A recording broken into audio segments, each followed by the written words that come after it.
Assalamualaikum warahmatullahi wabarakatuh.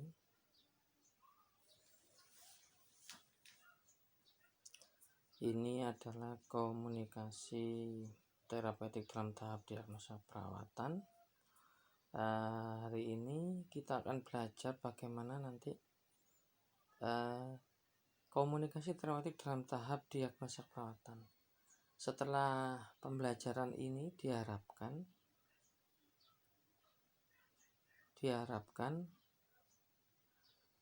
Anda bisa menerapkan komunikasi terapeutik terutama pada tahapan diagnosa keperawatan. Ada beberapa bahan kajian yang harus Anda pahami. Yang pertama, nanti tahapan asuhan keperawatan itu apa saja. Yang kedua, sikap perawat dalam komunikasi terapeutik. Yang ketiga, fase-fase yang harus dilaksanakan ketika Anda menyampaikan komunikasi terapeutik dengan pasien atau keluarga. Dan yang terakhir, bagaimana aplikasi penerapan komunikasi terapeutik pada tahapan diagnosa keperawatan. Yang pertama, kita mengenal bahwa tahap-tahap asuhan keperawatan. Jadi setiap perawat dalam menjalani tugasnya, salah satu peran perawat adalah sebagai caregiver, yaitu memberikan asuhan keperawatan. Saat memberikan asuhan keperawatan, ada 5 tahap yang harus dilaksanakan. 5 tahap itu adalah merupakan suatu siklus berkesinambungan, berurutan, sistematis. Yaitu yang pertama pengkajian, yang kedua merumuskan diagnosa keperawatan, yang ketiga merencanakan atau intervensi keperawatan, kemudian yang keempat melaksanakan atau implementasi keperawatan, serta terakhir adalah mengevaluasi perkembangan dari masalah-masalah keperawatan yang tadi sudah dilaksanakan, intervensinya apakah teratasi atau belum. Kalau belum, maka kembali ke siklus lagi ke pengkajian, yaitu kita lakukan pengkajian dulu apakah ada data yang kurang atau bagaimana. Itu tahapan dalam asuhan keperawatan. Dan setiap perawat pada setiap tahapan asuhan keperawatan ini tentunya wajib menggunakan komunikasi terapeutik.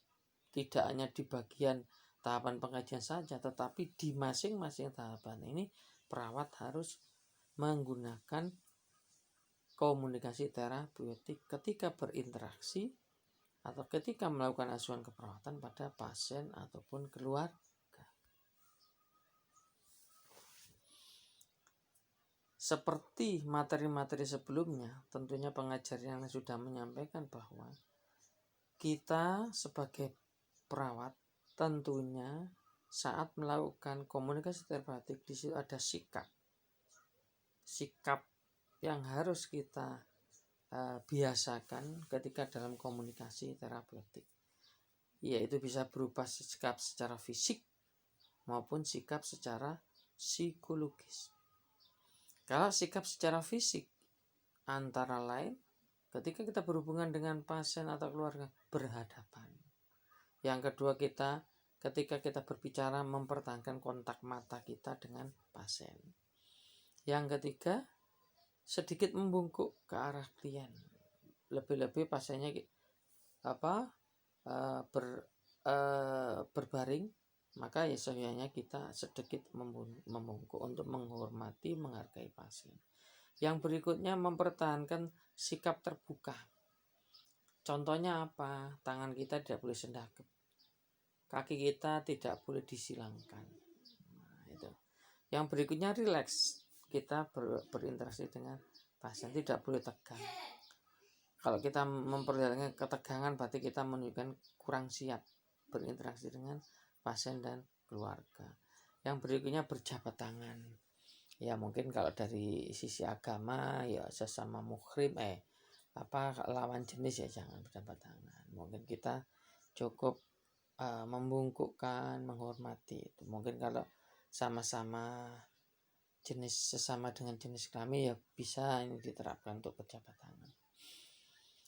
Selain sikap secara fisik, kita juga harus mempertahankan sikap secara psikologis.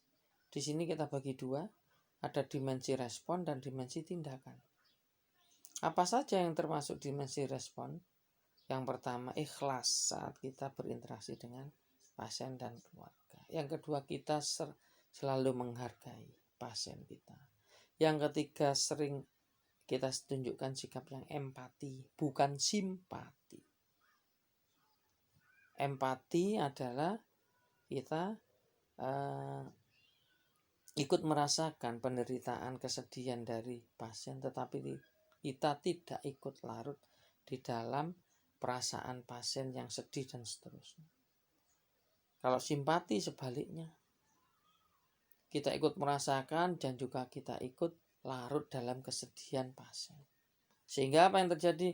Kalau kita bersikap simpati, kita tidak akan bisa bekerja dengan leluasa atau berinteraksi dengan leluasa. Tuh. Kemudian